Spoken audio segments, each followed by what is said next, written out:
Tuesday, January 31st, 2012. This is Tier 3, Episode 14. And, hold on, we're going to restart that because I have this on set to AirPlay. Oh, there we go.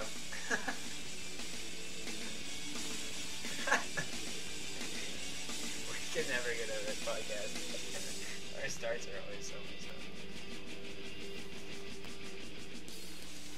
up. Alright, this is Episode 14 of the Tier 3 podcast. If you're just tuning in, we've got a live video stream going in 720p on livestream.com // is it forward? It's the forward slash. www.livestream.com /UNOMAV radio. And you can see us live right now and hear us on the air in stunning high definition TV because we are up there. It's just so awesome, you know? And it's just great that we got it working. And check this out. I'm just kind of messing around with some of the cool stuff we can do here. Just going to show them your iTunes. But we can show you exactly what we are looking at any time. Jake pulls up the... Yes. There we go. Okay. Is it up? No, the Mav Radio, you still have that up? Yeah, see? There we go. See, they can see that, and then you guys can see exactly what we're looking at. So for stories, you guys are going to be able to see exactly what we're talking about all the way through. So it's a more interactive experience. We're still going to cater to the audio-only listeners, of course, because I think that's our main dedicated audience. But, you know, it's going to be a lot bigger. Whoops, I didn't want to. There we go.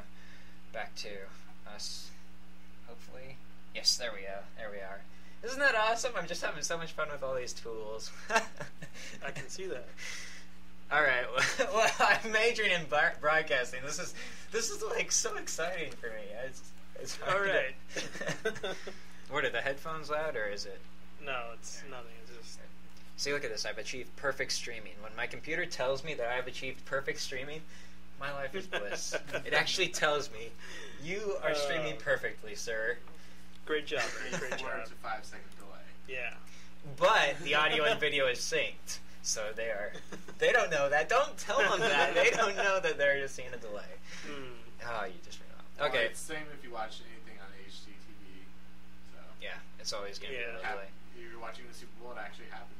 As long ago. So if somebody was at the Super Bowl. Yeah. As long as the audio and video are synced up, that's all I care about. Because I hate when you're watching TV shows and the audio gets off just a little bit. Yep. So annoying. I hate when that happens. But anyway, I don't think we did station ID. So this is KVNO 90.7 HD-2 Mav Radio. Ooh, Mahaz. Oh, true college radio station. You know where that's from? Craig Ferguson. On that topic, though, I do have a couple announcements before we get into the show. Several people have been wondering, are we actually on the air anywhere other than, our live stream now up there? I point to you guys, and over Mav Radio's website, which would be online. Yep. We are actually on HD Radio. It is 90.7-2, and it is dedicated to our Mav Radio station. However, don't go there now because it's not currently up. It's not going to be for about another 2 weeks or so. While we get a new transmitter down at the KVNO station, I guess. Theirs burn up, so they have to make a substantial investment to get another transmitter. So hopefully we'll get that up and going, and then we'll actually be the big time. We'll be on the air. Nationally, yeah. Yep, on HD Radio. So that'll be really cool. I can see Jake's face. He looks pretty intense. I'm just excited that I finally got this stream. I better stop saying how good it is because it's going to go. Look at that. We have, how are you on the stream? Yeah. Oh, crap. 1, 2, I'll 3. turn it off. Well, there's 3 other viewers. No, there's 3. Yeah, there's 3 other viewers. So thanks for tuning in, guys. That's cool. I'm not sure who you are. One is probably Carlos. One is probably your mom. We've got the live chat though up too. You guys can chime in with questions anytime during the show, and we'll try to get them answered as soon as we can. Yeah. But yeah, we want this to be hopefully a more interactive experience for the listeners, and draw some more people in to start listening to the shows that are on Mav Radio. So anyway, what else do we have for announcements?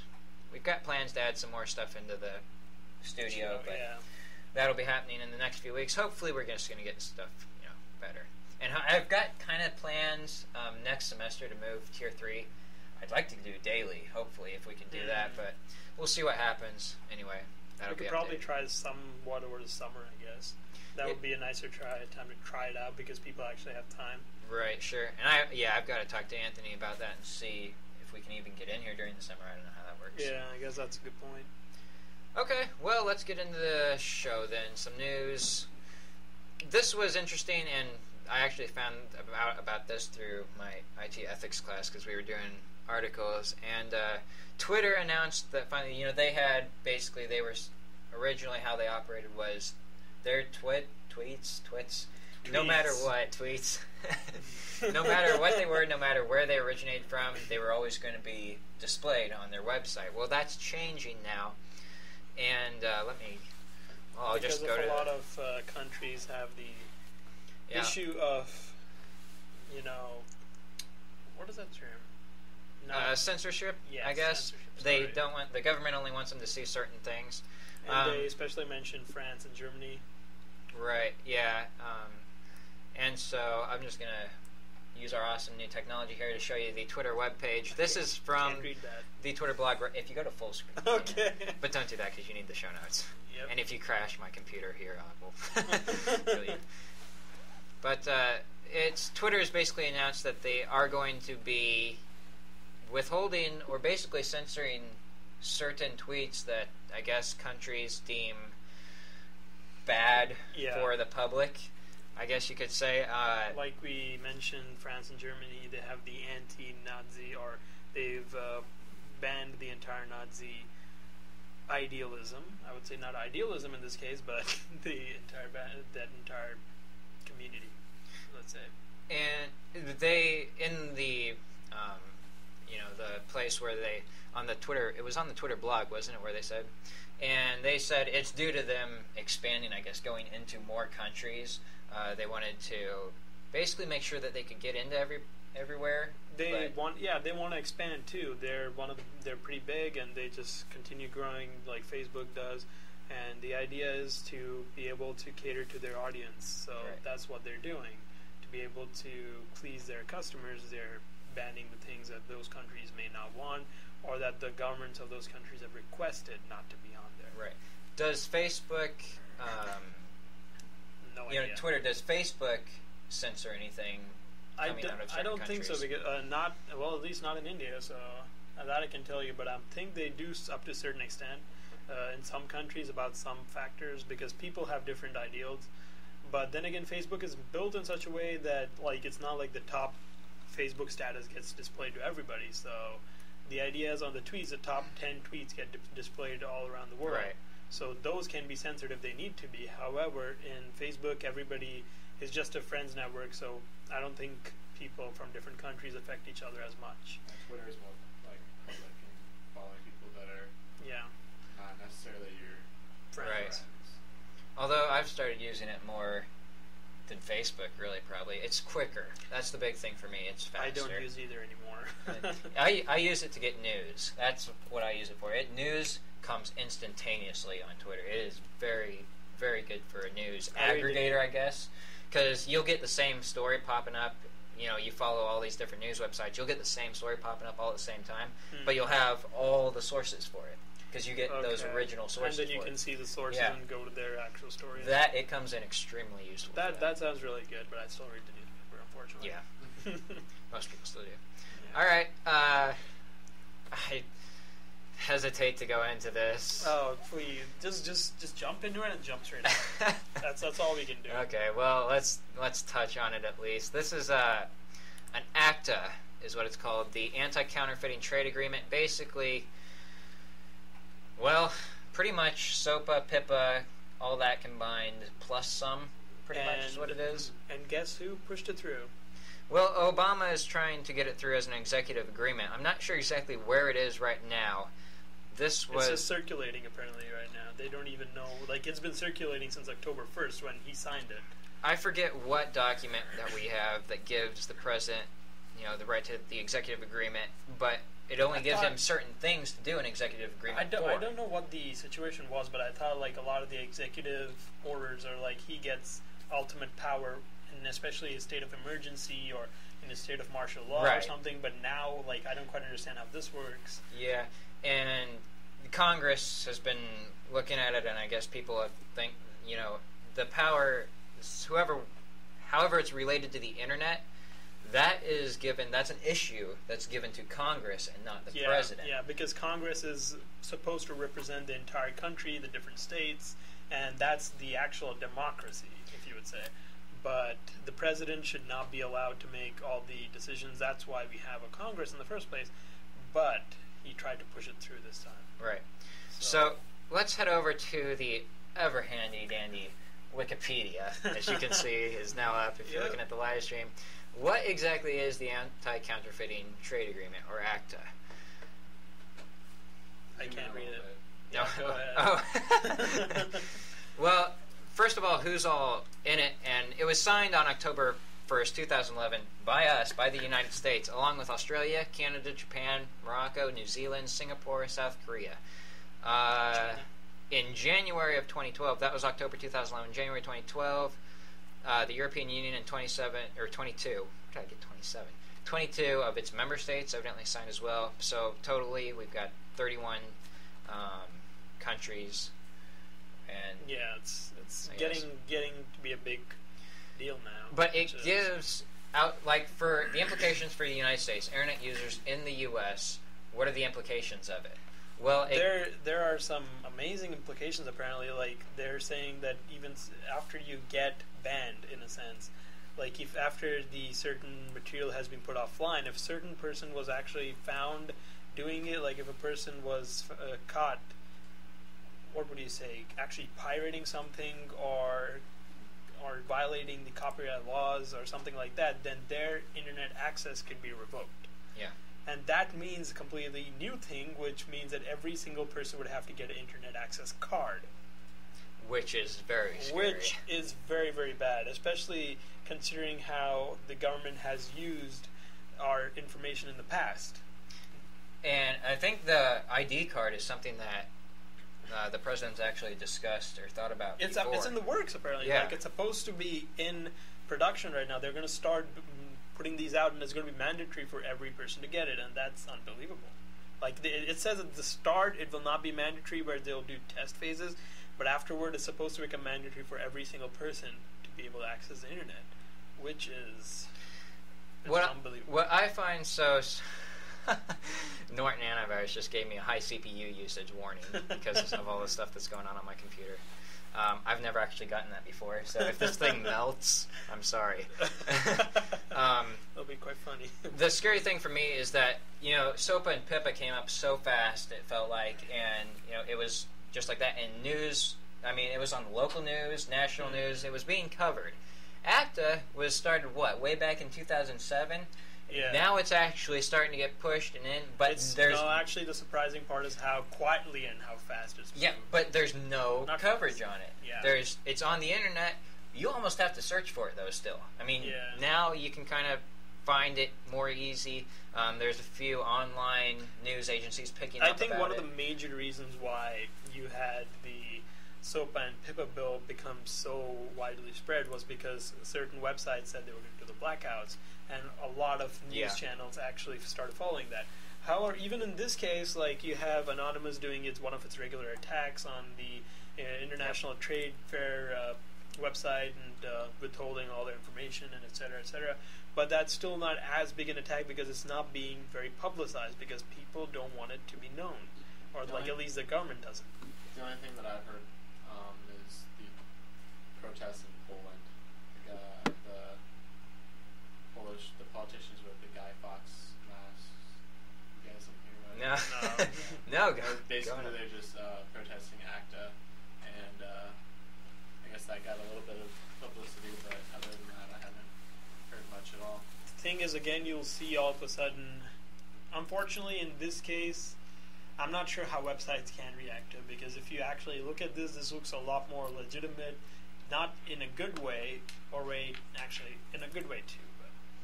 The idea behind this is, again, to be able to control people, which is not good, but it's still actually showing us a very good face in a way. Let's say that you actually have a law which stops piracy in a way. Well, the whole thing with the SOPA, the PIPA, the ACTA, everything, is that the government's trying to stop piracy for the entertainment industry. Yeah. Problem is they don't know how to go about doing it, and because they don't know how to go about doing it, they're trying to control everything on the internet. They're getting their hands in absolutely every little crevice of the internet. A lot of people have seen the news about Mega Upload going down. I think that was a very positive step from the FBI. I liked Mega Upload, but I agree. I know that they weren't very legal, and they knew it too. And that's why they've actually said. Now that's a later topic we will talk about too. But next, actually. Yeah, that's next. So let's get into that. That's good. It's a good segue. That's awesome. Before we ruin it. So this is a Mega Upload. Should be popping up on your screen right now if you're on the live stream. Mega Upload lawyer says that user data is going to be held for another 2 weeks while basically lawsuits are kind of figured out. Yeah. Kim.com's the owner-operator of Mega Upload. That's his mansion that you're seeing now if you're watching the video. That is a huge house. Yeah. That thing is massive. I mean, I don't know. Have you ever seen a house bigger than that? Unfortunately, I have, but that is big. That is really big. Well, I don't know how far the scope of the user data on Mega Upload goes, how far back it goes, what the extent of that is, but user data that was seized while Mega Upload was taken down by the feds is going to be saved for another 2 weeks. 2 weeks, which we don't know whether the feds would get the entire information to be able to figure out who is doing what, or if it'll just be like deleted. And you know, I'm actually perfectly fine with Mega Upload going down. I think the FBI was completely right in taking this down. I agree, because it actually was a legitimate move, but the other acts and stuff that I'm looking at don't quite seem like it. That's why I was saying something like SOPA and PIPA did that. That's a whole other scope. See, this is what they should be doing. They should be singling in on individual sites that focus on torrents and illegal Unfortunately, things. Torrents are much more legally protected in a way because they're not actually hosting the stuff. Right. The thing is that individual users for the torrents are hosting all these things, and the point is why they cannot be incriminated so easily is because they could just go offline and they wouldn't be hosting it anymore, and then you wouldn't have any more information on them unless you can directly trace them to their homes and go onto their computers and see that they were uploading all these things. Yeah. Now, the problem is you have millions of torrenters out there, and that means you're not going to be able to crack down on each one of them. Maybe you could go after the top 5 people.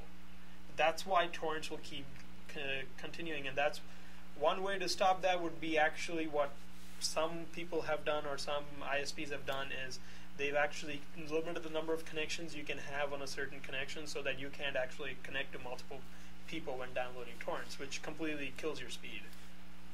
And you mentioned something about what the FBI was doing, or is it U.S. authorities? I guess it doesn't. Yeah, FBI. FBI is also who's doing it. According to Torrent Freak. Torrent Freak is a blog. Okay. The U.S. authorities have made selective backups of data on Mega Upload's servers as evidence against the company, but the site wants to secure all data for its users. I guess that's basically why it's being withheld for another 2 weeks, so that the FBI can have a look at it before Mega Upload gets rid of it. It also says visitors to the site are currently greeted with an FBI anti-pirate. It is true, actually. Well, since we have video, we're just going to go to it right now. The thing that SOPA and PIPA tried to handle is offshore hosting of these websites. Yeah. The thing is, like we don't, like the FBI won't have jurisdiction outside of the United States. Right. That is true. But it's kind of hard to take down those foreign websites that are hosting. But it's different with the ACTA bill, because that allows outside countries to govern what is showing up on U.S. internet websites. The issue is, I find the biggest issue with the ACTA is that they actually get to take these people down. They just get to go ahead and say, you have to take that down, or I'm going to sue, or not even I'm going to sue you, it's just you have to take that down because I own it. And now by doing that, you're actually giving these different companies a right to just take any material down, even if it so vaguely seems like yours. It's not like it actually bypasses all legal standards. You don't have to go into court, get a court order to get taken down. process.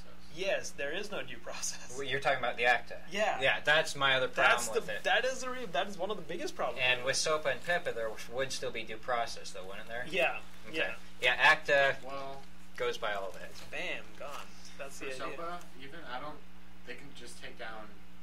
But they can take it down while it's being negotiated, so there still is due process. Yes, because it has to be negotiated. This, there wouldn't be any negotiations, no nothing, you're just gone. It's like, oh, you have my content, fine. Yeah. That's not how it should work, because you have to be able to find out what is going on there. If somebody just took a small piece of your thing and cited it, you shouldn't have the power to destroy them. Or like if they forgot to cite it, maybe by mistake. A lot of people actually take material from the actual owners and inform them, and the owners actually approve it. Though sometimes the publishers do not know that, and the publishers go out and try and, sue these people, which is not always good. It's very confusing. That's what I'm saying. Like, you don't want to give the publishers the ability to completely... What? Pardon me? I was going to go segue to the next. Go do it. Go ahead. Yeah. It's on topic with all the piracy and stuff. We have a lot of that tonight. Newt Gingrich, I can't say his name, gets hit with a lawsuit from Rude Music, Incorporated. Gingrich, yeah. And I don't know. That's what. Yeah. Well, he evidently begins all his debates or comes into them using the Rocky III anthem, which evidently is "Eye of the Tiger," from Survivor. Yeah. The first couple notes from that song. I'm confused by this because I thought, what was it, 15 or 30 seconds? Yeah, 15 seconds is what the limit was. So is he using more than that? I thought it was 15. I'm not sure. Jake may be right. I don't remember. I was just talking about it the other day too. So because I think last spring I took a class where I was told that you can only use this much time. So yeah, it was something between 15 it's and called 30 seconds. the fair use, isn't it? Fair usage policy, yeah. So evidently he must be using more than that, or something's going on here. But anyway, 31 seconds. Rude. 31 seconds? I don't know. What? How much he using 31 seconds? Oh, he was using 31 seconds. I don't know. Yeah. Being facetious. They got him for. Yeah. You're just 1 second beyond. What was the name of the company though? The Rude Music. Yeah. So they're suing him. Evidently, that's the publishers of. How does this all relate together? Are they publishers of Survivor? How does this work? I think it was the entire company that, not just Survivor, but I think it was The composer. Yeah, the composer and all the people. Okay. It's a complicated process. Yeah. Due process, Harry. Due process. All right, and we have one more. This isn't actually piracy. It does have to do with a boat, though. Yes, so it could be pirates. WikiLeaks is looking to move their things out of the United States. Well, which is a pretty smart move for them. Wait, what? Mad Radio? No, Pirate Radio. Okay. That movie? I've never... What? Pirate Radio, yeah, I've heard of that. You guys are going over my head. I don't know. Sure. But Julian Assange's investors are in the process of purchasing a boat to move WikiLeaks servers offshore. Basically, they want to not be able to be persecuted by U.S. law enforcement. Actually, that's a good point. This is coming from Fox News. I'm getting it via slashdot.com, which is what you're looking at right now if you're on the feed. One possible location they're looking at is Sealand, which is evidently a World War II era former anti-aircraft platform on the coast of England in the North Sea. That's where they want to move their servers to. Is the anti-aircraft stuff still there? Is that why they're taking this? So they can maybe bury it in bunkers? And it caught my eye because of where they were moving it. Basically, it was like, wow, okay, I guess that works. Anyway. The Principality of Sealand. A rusty World War II. WikiLeaks, that doesn't surprise me at all. Pirate Radio. The Boat That Rocked is an ensemble comedy in which the romance takes place between the young people of the 60s and pop music. It is about a band of rogue DJs that captivated Britain, playing the music that defined a generation and standing up to a government that wanted classical music and nothing else on the airwaves. So Pirate Radio was classical music? No, it was rock. Pop music. Okay. Pop and rock. Okay, that makes me So feel they went on a boat and broadcasted from Really? Yeah, they broadcasted from the boat, and they had these guys on the boat as well. So pirate radio. Where it was technically not allowed, so they just went out of the shores. What's next? Facebook, their data center in Oregon. Oh. Now, if you think your house takes an electric bill, or has a big electric bill, I'm sorry. Well, this is just kind of an interesting thing I found. This actually came from one of my classes too. But this is Facebook's Oregon data center. I forget which county it's in. Crook County. Prineville? That's the town, isn't it? That's the town? Okay. It's in Crook County. Basically, Facebook, and bear in mind, while we're telling you this study that they did was commissioned by Facebook themselves. Basically, they're telling, how good we are for the economy in Crook County. They used that Facebook facility alone, uses 28 megawatts of utility power for the 300,000 square foot building. The entire rest of Crook County uses 30 megawatts. Just to put things in comparison. Yeah, that's possible. How many people are in this county? 300,000, I think? No, that's the square footage of the building. Yeah, I just read the next number. Yeah, I just heard the next number available. They actually didn't say how many people were in the building, I don't think. It's a county. How big can it be? Oh, yeah, how many people were in the building? Yeah. No, there's servers in the building. There's probably no room for people in that building. Which brings me to the next point. They're looking to expand to 3 of those centers. So their usage can go up. They're going to pay a lot more bills. Oregon is extremely happy right now is what they are. I can understand why. I thought it was interesting, though, so I figured So wait, what is this? Carr said the region has 720 megawatts of power available, with another 76 megawatts set to come online next year. So that's the actual availability? Yeah. And then there's that's what they can supply them with, yeah. So that's why they're saying 3 more of those in the area would be right. good. Well, what did they say they could supply with? 70 what? 76 next year. Okay, and then 281 by 2014. So they'll have more than enough. Yeah, easily. And I think but I think I don't think they're going to have it in the same county, because the data centers are should be located at different locations. Because if something happens in one location, well, let's just say by mistake a power grid fails, and you don't want all the servers to be in the same place. You don't want to put all your eggs in the same basket. Well, I don't know. It says here that Crook County Economic Development Manager Jason Carr, who was discussing Facebook's operations at a community forum, said the region will have no problem supporting that much demand from a single customer. And then he goes on to say 720 megawatts of power. The region has 720 megawatts of power currently available, 76 coming, and 281. So it sounds like he's saying, hey, we're going to have enough for you if you want to build more. So it could be. But they should. By good practice, they should not. Yeah. That's what I'm saying. Yeah. I see what you're saying. You don't want to have all your data centers go down at once and lose all your user data. Yeah. I don't know. Does Oregon, that county, suffer from any earthquakes, natural disasters? No, I don't think so. But the power grid failure is a possibility. Yeah. We've had a lot of power grid failure here, and this is supposed to be a very good zone. Actually, the web stream in here, the power in here went down. The internet went down this morning throughout North Campus completely, I guess. Yeah, but that's... Was I up at that time? Probably not. Nope. No. But that's we lose power all the time in South. Yeah, that's what happens. What was I going to go to? Oh yeah, Facebook also moved some servers into Antarctica, didn't they? Yeah. That was not Antarctica. The Antarctic Circle, but they're in the Arctic Circle. The Arctic Circle. The Arctic Same Circle. Thing. You can't even be in Antarctica for 8 months out of the year.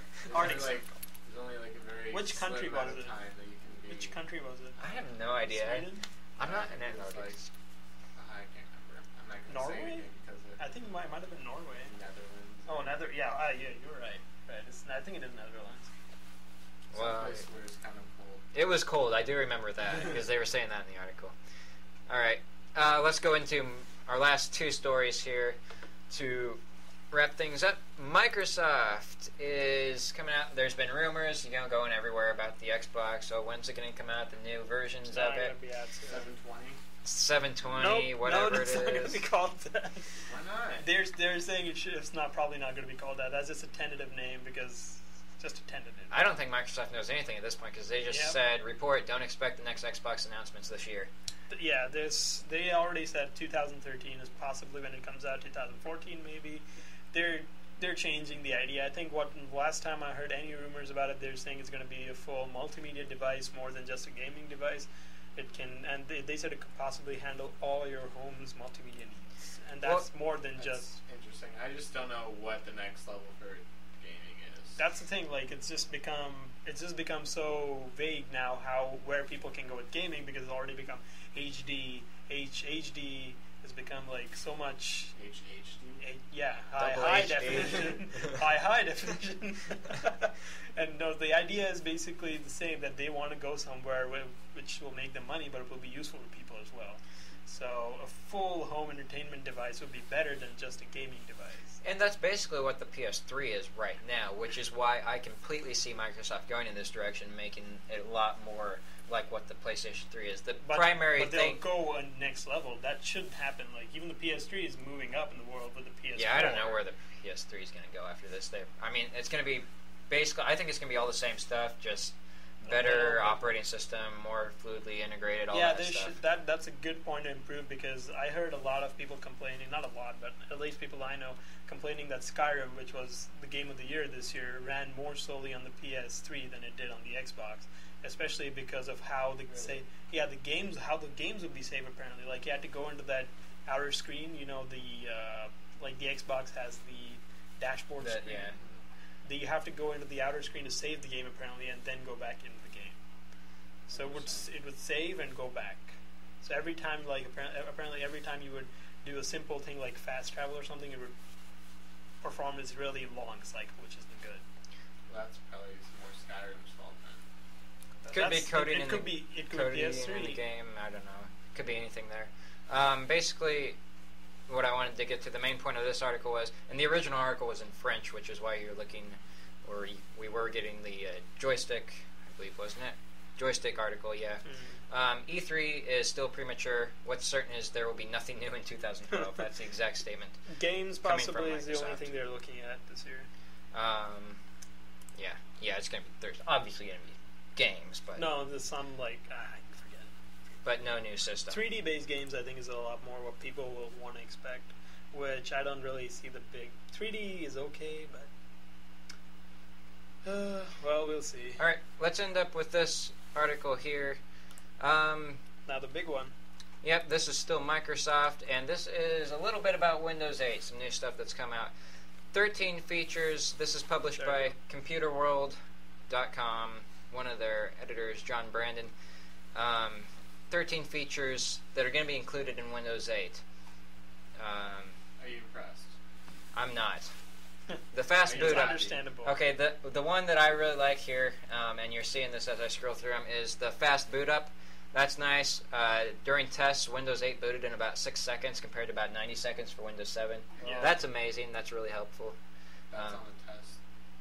What? No, but that's supposed to be the production. Right. Then that's the other thing they mentioned. Is that going to carry over into the consumer they said version? It always could get better or worse. That's the thing. It's not going to get better. Could. It could. With everything in it. No, it really could. It depends on on how they do it. Stop being so Microsoft. The thing is, Windows 8, that tablet interface, basically, if you've ever seen Windows 8 or looked at the beta, it looks a lot like a Windows 7 phone with little apps, little boxes everywhere on the home screen. It depends on how light they can make it. Something like that just seems to me like it would run faster, like it would boot faster, boot more like a... I hope it doesn't boot like my smartphone. My smartphone takes about 3 minutes to boot. My computer will turn on faster than my smartphone will. And then when I go to turn my phone off, it turns itself back on, but that's another story. Another... let's see, let's just go. That was number 13. Number 14, reset and refresh. Wait, did I go number 13? Number 12. We're going backwards. Yeah, we're going backwards. Number 12 is reset and refresh. So basically, you're going to have the ability to, what is it? Restore system. System restore is basically just an easier way to get to it, basically. Makes it. Yep. All right, then fine. Number 12 is not going to work. Let's see, what's go to? I know you hate Microsoft. I know you're a I Sony lover. am using Windows 7 right now. Yeah, because that's what you got. Exactly. If you had the choice, you wouldn't get it. Everybody's using. Choice to get what? To get like Ubuntu or something like that. No, Oh. I wouldn't get it. No, Windows does everything I need to. Linux is good, but it doesn't run the primary programs that you need at a college. But did you know that Microsoft. Unix and Linux are actually getting into the market even more now? That they are actually improving in terms of market share. It's not just Microsoft anymore. All right. And We have to keep Apple. going on this article though, because we're starting to run out of time. Let's see, that was number 13, 12, 11. All right, Maybe counting. broadcasting major. That's why. Yeah, you're right. That's why I got out of the math. Windows to Go is number 12 feature. What is that? Start counting up. No idea. Do you guys know what Windows to Go Just is? being, like something, being able to take your work on your tablet. Basically, Oh, is this the plug and play where you can move it to a USB or is that's on here? I know. Yeah, this is it. Okay, I know what this is. You can install basically if you've got Windows 8 running on a laptop and or desktop, whatever. You've got all your work files up. You want to go home and work from them. Say you're at work. Oh, yeah. You can put your USB drive into your computer, transfer the entire Windows operating system along with all your files over, keep it running. I doubt corporations are gonna like that at all. They don't. I don't know. Corporations have actually expressed interest in it because they want their workers to be able But to. there's data security problems. That is there too. Yeah, it's an interesting feature. See, I then in mean. a corporate environment, you disable the feature. You just go and say like, no, we don't want it for our company. But otherwise, people who want to actually okay, so if you take your laptop to work, and then you don't want to bring your laptop back for the day because you don't want to carry it, you just want to carry this thing on Apple already USB. did this. It's called iCloud. Yeah, true. And some of these It's not the features. entire operating system. It's good to note too. Some of these features are only going to be available on Windows 8 Server, rather than I think this is on the consumer Windows 8. I would assume so. The personal one. This wouldn't be something you'd have on. Oh wait, Windows 8 to Go will be an option on Windows Server 8, not a consumer feature. So there you go. So that's aimed at businesses, basically, isn't it? Then Must be. I don't know. they'll have to worry about their data security. Okay, what was that? 10. The Windows Store. Self-explanatory. Basically like the Apple Store of Windows. Number 9, the ribbon interface. That's what I was talking about earlier. It's basically designed for a tablet. It really. I don't like it. I don't like it either. I tried out the Why- beta version. I haven't seen it. I don't want to see it at all. That's kind of the idea. Yeah, this is one thing I really. Have you seen the Should Windows be 7 phone? commenting that. No, That- I You haven't seen a Windows 7 Nope, phone? I have not. Those are rare and far between, though. Yeah, they are rare. That's why I have not seen them. Okay, next page. Watch commercials. No interest. But Oh wait, I have seen it. Then isn't it on the Nokia or something? Yeah. then- Nokia, 900. Okay, Wi-Fi direct support. This is number 8. Just skip 9. No, that was number 9, I thought. The ribbon interface. I don't know where I'm at right now in the lineup. You're right. You're right. Yeah, you're an 8. Okay. You're not that bad, too. It's called Wi-Fi Direct, peer-to-peer technology that uses standard 802.11n Wi-Fi signal for network transmissions over short distances, but there's no need for a router. It lets your Wi-Fi devices communicate directly with each other. It's basically bumped up infrared, the old infrared technology where you put two devices next to each other, two calculators. So your Have you heard of computer is ad not a hoc? router. Okay. Have you heard of ad hoc? Yeah, but ad hoc, That's basically what this is. pretty much. Only this doesn't ad hoc need hardware though? No, not always. Really? Yeah.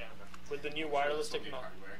Yeah, this will not need hardware, hopefully. Well, Oh, that would running be on sad. something. It's gonna have it's gonna only be in the computer. He was saying that don't you have to plug in computers physically to have the ad hoc network set up. Okay. You don't need to do that anymore. You'll just be able to set two computers next to each other. Yeah, but it's a lot more work to actually do it like that. So if they put it in the operating system, it may be interesting, but I don't think it's that new. What does NFC support now? NFC is near field communications. This is number 7. Oh, stuff like Google Wallet. Basically, you're paying with stuff. This is taken off big in Japan already. They've been doing it forever. This is old technology over there. No phones are using Google Yeah. Wallet. There's like no Here. like, Here. In Okay. Japan, other countries, this is really taken off. The I mean, US people doesn't pay with see- phones. The issue is the U.S. economy is like that. U.S. economy needs money, hard, physical. People want to see their stuff like that. Japan, they don't care. I'll pay by my phone. So what's a credit card? Yeah, that's what I was going to ask, Eric. It's still got money backing to it, though. I don't know how this. Okay. It's a credit backing. I think it's more for a credit card. Google Wallet, it's like a credit card or a debit card. But it's eliminating the cost or the need to carry another. All you have to carry is your phone. Right. It's like, okay, wait. My point was not that. Relax. I think you're still going to have to carry your wallet anyway. So yeah. Your ID. Your need ID. Well, that's on your phone. All right. What I was talking about. It's going to be on your phone. It's all going to be digital.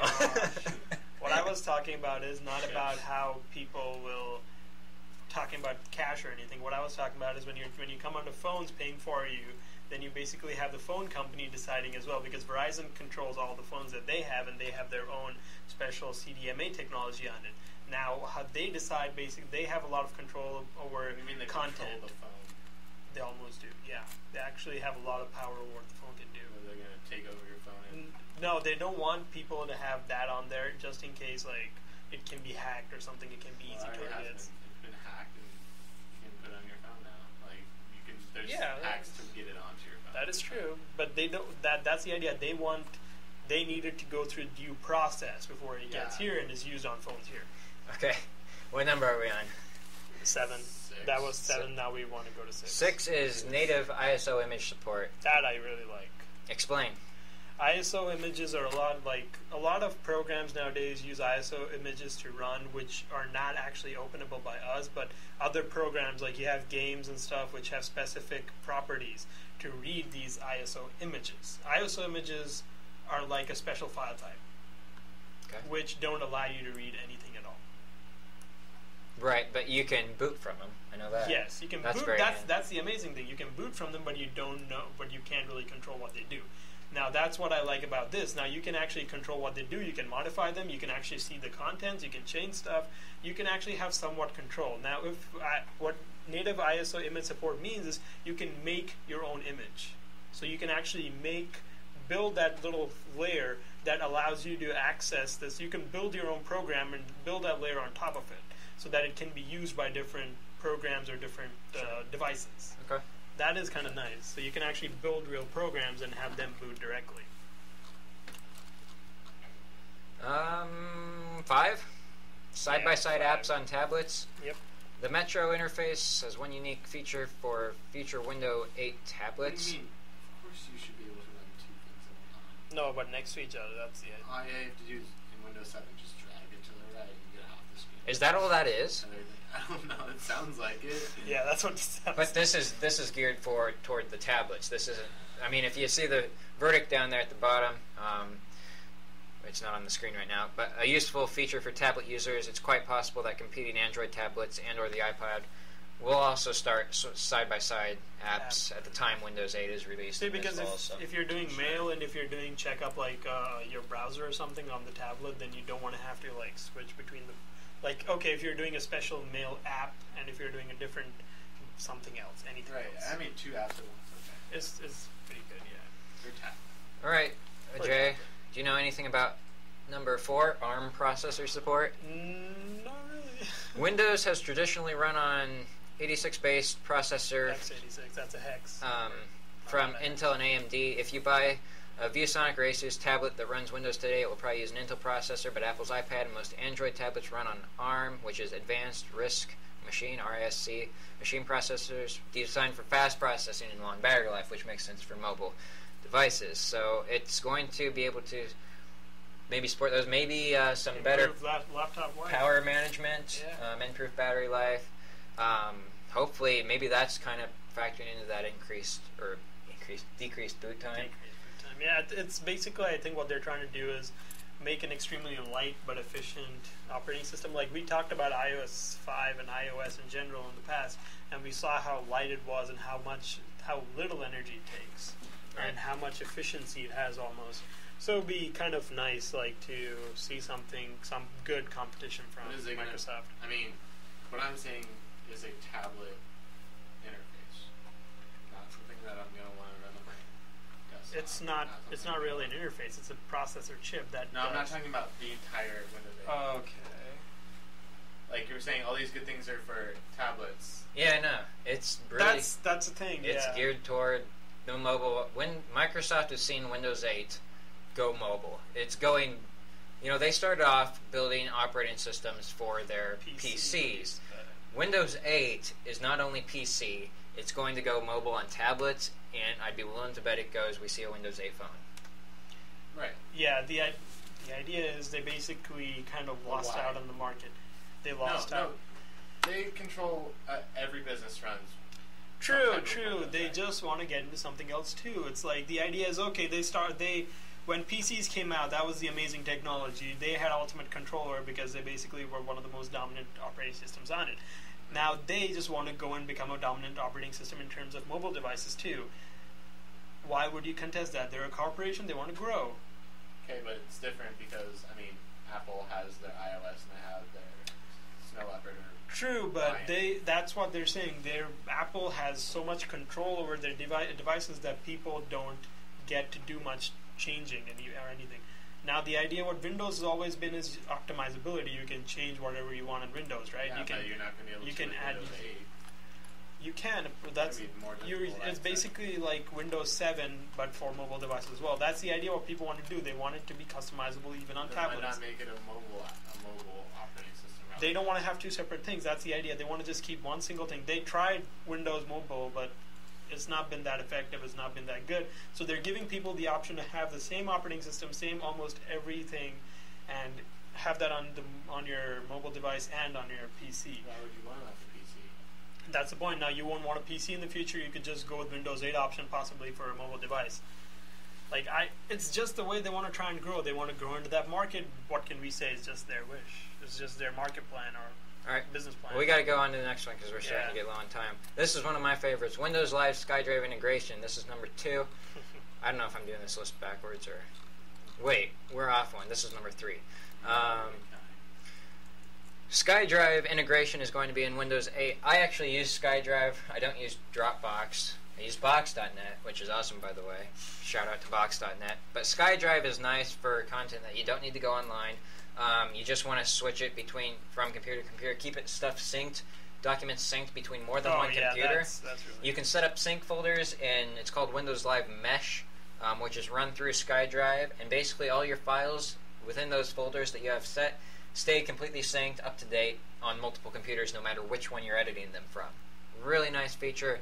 I absolutely love it, and that's going to be integrated into Windows 8. A lot of people use Dropbox instead. I can see that not being a big Google Docs. Google Docs is pretty good.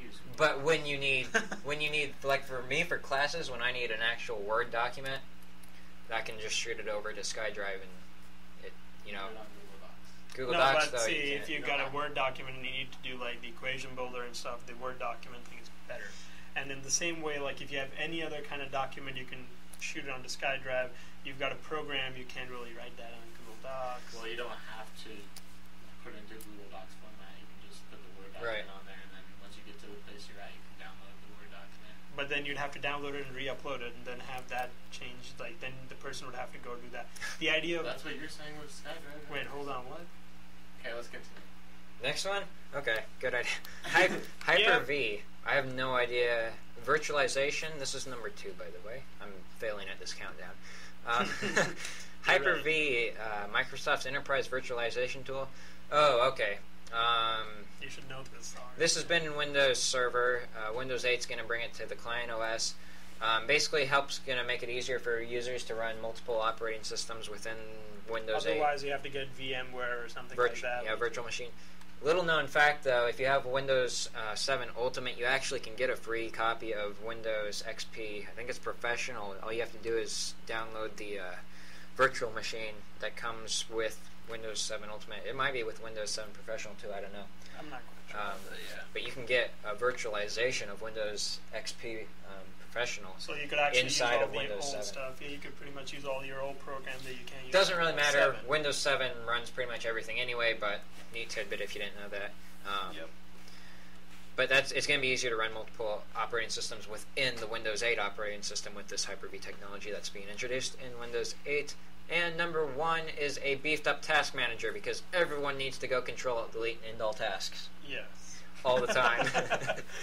And apparently Windows 8 is counting on that happening all the time because they beefed up their task manager and they're getting ready to end all those not responding tasks. So it's basically going to be simpler. Instead of giving you a list of all these .exe files that are running and all this misconfig stuff, you're just going to be able to end all the programs. I would say, even I'm kind of looking forward to this, because a lot of issues, sometimes when you have virus attacks or something, then you can look up certain...